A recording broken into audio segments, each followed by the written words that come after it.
Selamat malam pemirsa, Anda menyaksikan Perempuan Bicara di Jumat malam kali ini bersama saya, Balkis Manisang. Semoga Anda selalu dalam keadaan sehat menyaksikan Jumat malam menuju akhir pekan. Nah, saya tidak akan sendiri dalam program Perempuan Bicara. Saya akan ditemani oleh perempuan-perempuan hebat di kiri dan kanan saya. Saya perkenalkan yang pertama ada Mbak Irma Chaniago. Iya, Mbak Irma Chaniago, apa kabar? Sehat ya? Alhamdulillah. Oke, sebagai politisi kita juga di sebelah kiri saya ada Shirley Anavita, millennial influencer. Apa kabar Shirley? Alhamdulillah baik, sehat. Boleh pakai hand mic-nya? Oke, baik. Alhamdulillah baik, sehat. Oke. Lalu kemudian ada juga Mbak Devi Ramawati, pengamat sosial. Halo Mbak. Apa kabar? Insya Allah sehat. Oh, sudah siap nih sepertinya kita ya untuk berbincang malam ini. Oke.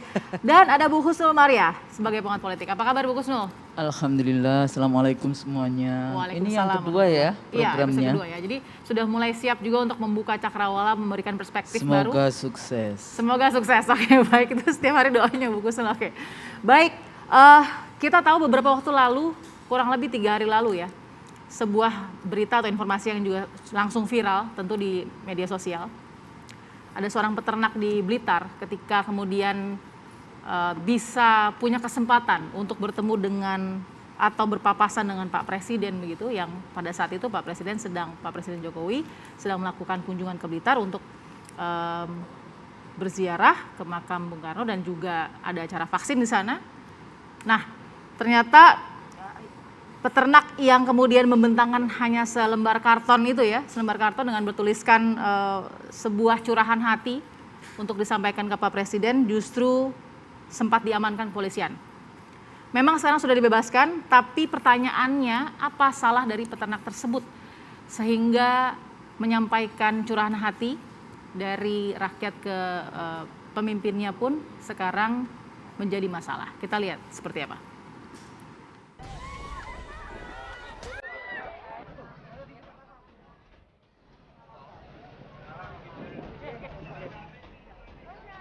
Tuntutannya apa, Pak? Tuntutannya apa? Pak, ini dari peternak ya Pak ya? Dari peternak ya Pak? Seorang pria di Blitar, Jawa Timur ditangkap polisi karena membentangkan poster kerombongan Presiden Joko Widodo. Protes penangkapan ramai bergulir. Poster bukan berisi caci maki, hanya bentuk aspirasi. Pak Jokowi, bantu peternak beli jagung dengan harga wajar. Mengapa aparat penegak hukum sangat cekatan menggiring warga yang hanya ingin menyampaikan harapan? Meski akhirnya polisi melepas pria tersebut. Mengapa aparat penegak hukum harus represif?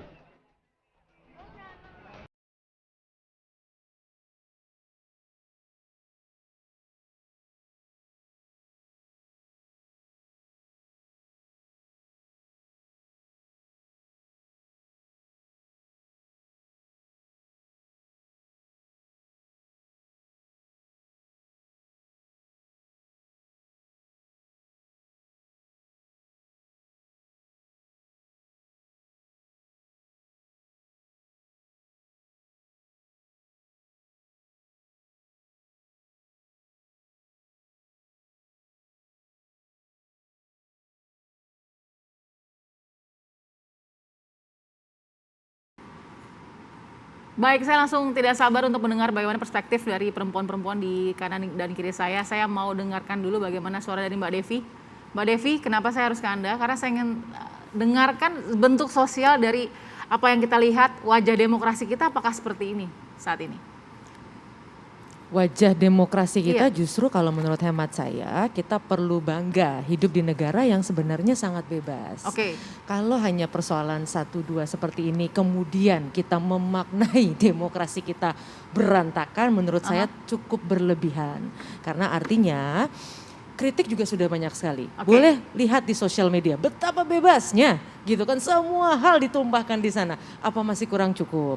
Artinya kalau menurut hemat saya, kita perlu paham bahwa kejadian-kejadian seperti tadi saya yakin bukan persoalan masalah pembungkaman demokrasi, tidak demikian gitu. Artinya banyak sekali ruang untuk melakukan ini. Dan yang menurut hemat saya, kita juga perlu belajar juga bergerak dalam sistem. Nah, kalau seandainya sahabat-sahabat kita di DPR misalnya bisa kemudian membantu mewakili aspirasi rakyat, itu kan sebuah pendidikan demokrasi yang juga penting. Yang sayangnya mungkin di negeri kita memang belum sampai pada taraf itu. Kalau di negara-negara yang sudah berkembang, sudah lebih maju, mereka akan tahu bahwa jalur saya seperti ini. Oke, sosial media ada, yang lain-lain juga ada, tapi artinya jangan sesederhana itu menerjemahkan bahwa demokrasi kita rusak, demokrasi dibungkam kita, begitu. Enggak dong, Mbak. Kita lihat kalau bicara penghinaan pada presiden dan sebagainya, beliau itu salah satu manusia di muka bumi ini di Nusantara yang paling sering dihina loh. Boleh dicek loh. Artinya kalau bicara penghinaan terhadap pribadi, penindakan terhadap bangsa, itu banyak. Nah, tapi yang paling penting secara sosial kita menyelesaikan persoalan yang sedang dihadapi. Energi sekarang negeri ini sedang berusaha lepas dari pandemi. Harusnya kita lebih memfokuskan pada upaya itu, dan kalaupun memang ada harapan-harapan yang kurang dari upaya membebaskan itu, ya kita protesnya untuk hal-hal yang demikian. Jadi demokrasi kita masih bebas sebenarnya? Sangat bebas, Mbak. Baik, Shirley sepakat tidak? Tidak ada pembungkaman, demokrasi masih bebas, wajar-wajar saja ada pengamanan seperti itu. Baik, ini menarik menurut Shirley, Mbak Balkis. Shirley sebetulnya sepakat bahwa kita nggak bisa ngelihat hanya dari mengeneralisir satu hal, itu nggak bisa. Bahwa kita harus bersyukur sekarang hidup di zaman di mana sangat bisa untuk menyampaikan opini yang bisa jadi mungkin berbeda. Dan saya pikir tadi yang kita sama-sama saksikan bagaimana aparat berlaku, itu juga saya pikir aparat punya cukup alasan untuk melakukan itu. Tapi setidaknya dari apa yang kita sampaikan tadi, saya ingin meng-highlight empat hal untuk setidaknya melihat dari perspektif ini. Karena nggak mungkin tiba-tiba ujuk-ujuk ada mural, nggak mungkin tiba-tiba. Perspektif rakyat atau perspektif aparat? Rakyat, warga negara. Bahwa pertama, semakin susahnya rakyat dalam menyalurkan aspirasinya, opininya, pendapatnya, itu nyata. Itu benar adanya. Mungkin sekedar menyampaikan, yes, kita punya sosial media, kita mungkin punya platform lain, atau mungkin tetap diatur oleh undang-undang, mungkin iya. Tapi apakah itu sampai atau tidak? Itu kan pertanyaan kedua. Mungkin dalam hal ini yang berkeluh kesah di sosial media kayak yang Mbak Devi tadi sampaikan, kita pada akhirnya juga was-was dengan undang-undang ITE yang ada. Dan itu kan aturan yang harus kita patuhi. Belum lagi misalnya lewat demonstrasi di jalan kayak yang tadi kita sama-sama saksikan. Presidennya pun jarang mau menemui. Dan ini saya pikir menjadi salah satu sudut pandang sebagai warga negara. Yang kedua, suara-suara keresahan atau ungkapan hati rakyat tentang penderitaan yang mereka alami, itu sesuatu yang nyata. Kalau nggak mungkin ada poster-poster atau mural yang tadi sempat kita sama-sama saksikan. Yang ketiga, menurut saya ada makna mendalam dalam salah satu mural yang sangat viral, yaitu Tuhan aku lapar. Itu kan salah satu yang tadi kita lihat. Itu digambarkan bahwa rakyat itu curhat atau berkeluh kesah di situ menggunakan diksi Tuhan. Bukan lagi kawan-kawan dalam hal ini yang ada di sistem, sudah langsung kepada Tuhan. Artinya kan ini pemilik tertinggi kekuasaan dalam kehidupan. Maksudnya ya soalnya ini ada rasa putus asa dan ketidakpercayaan pada sistem. Karena menganggap sistem dalam hal ini gagal dalam melindungi atau memenuhi kebutuhan dasar mereka. Padahal dalam hal ini sangat kita apresiasi, undang-undang itu sudah jelas mengamanahkan itu dan menggambarkan itu kepada negara terkait semua itu. Tapi setuju tidak bahwa demokrasi kita tidak sedang dalam pembungkaman atau proses pembungkaman? Mungkin lebih tepatnya demokrasi kita sedang tidak baik-baik saja. Itu bisa kita artikan dengan sesuai dengan kapasitas masing-masing. Apakah itu pembungkaman, dalam hal ini mungkin para expert di sini bisa melihat dari sudut pandang yang lebih dalam. Tapi kalau saya boleh sampaikan yang keempat sekaligus yang terakhir, ada rindu yang mendalam dari rakyat. Kasus yang tadi sama-sama kita saksikan, ini bukti bahwa rakyat ini sedang rindu dengan dalam hal ini pemimpinnya kepada presidennya. Karena menggambarkan dalam hal ini Shirley dengan segala hormat muka Pak Jokowi sebagai presiden, terus ada tulisan not found, tidak ditemukan. Ini kan dan termasuk petani gitu ngasih isyarat seperti itu sengaja di saat mobil presiden keluar. Saya pikir ini isyarat bahwa rakyat itu sedang rindu dengan kehadiran presiden. Karena presiden sulit untuk ditemukan poster-poster aspirasi rakyat kepada Pak Presiden Jokowi apakah sampai apa enggak. Dan dalam hal ini sebagai penutup, ini waktu yang tepat saya pikir. Presiden betul-betul dengan wewenangnya melalui kebijakan-kebijakannya itu menunjukkan bahwa beliau adalah yang pro rakyat. Karena definisi sesungguhnya presiden yang pro rakyat itu kan bukan dilihat dari penampilan, bukan dilihat dari cara berpenampilannya atau pencitraannya, melainkan bagaimana kebijakan presiden itu terhadap rakyatnya, pro rakyatkah kebijakannya, atau itu justru sebaliknya.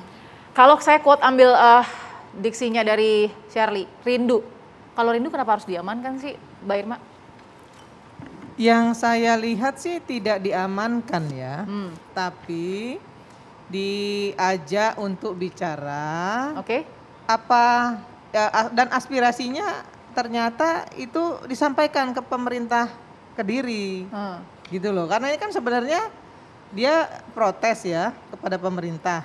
Nah, pemerintah Pemda itu adalah secu dari pemerintah pusat loh ya. Nggak semuanya harus ke presiden gitu ya. Jadi pemerintah daerah juga harus bertanggung jawab. Ini kan selama ini pemerintah daerah ini kan selalu ngelemparin ke pusat semua. Tapi sampai ke kantor polisi Mbak Irma, sampai diperiksa dan lain-lain. Memang dibawa ke kantor polisi, ditanyakan dan kemudian aspirasi mereka, ditanya apa sih sebenarnya yang kamu inginkan, kemudian aspirasinya disampaikan kok ke pemerintah daerah. Saya tahu persis itu karena saya baca ya, baca beritanya dan saya cari apa namanya sumbernya. Itu yang pertama. Yang kedua tadi disampaikan Shirley bahwa presiden not found. Saya kok enggak. Saya ketawa, lucu menurut saya. Itu kan moral. Justru dari seluruh presiden Republik Indonesia yang saya kenal, dari Soekarno sampai Jokowi, hanya Presiden Jokowi itu loh yang selalu menemui rakyat keliling Indonesia, ya berjalan dari satu tempat ke tempat lain untuk berbicara kepada rakyat. Nah, kalau ada 1-2 yang mungkin luput, manusiawi dong, nggak semuanya harus ditangani oleh presiden. Jangan juga kemudian lebay begitu yang mengatakan presiden not found. Itu menurut saya itu masyarakat yang memberikan kritisi bodoh gitu ya. Kalau dia pinter nggak seperti itu, apalagi yang nulis ya Allah ya Tuhan saya lapar. Kalau nggak mau lapar kerja, kalau kerja pasti nggak lapar kok. Nah, yang paling bagus yang perlu disampaikan publik ke pemerintah itu misalnya nih Presiden tolong buka lapangan pekerjaan bagi kami. Atau Menteri Tenaga Kerja, tolong buka lapangan pekerjaan bagi kami. Atau kemudian disambung lagi, misalnya Menteri Tenaga Kerja, tolong PHK-nya ini jangan sampai terlalu banyak seperti ini, apa jalan keluarnya, misalnya seperti itu. Itu solutif gitu. Jadi yang namanya kritisi itu harus solutif dan konstruktif. Tapi kalau dia bilang bahwa jadi kalau curahan hati harus solutif juga. Harus solutif. Saya nggak sabar dengar bagaimana perspektif dari Bu Gusnul Maria, tapi sesaat lagi tetap di Perempuan Bicara.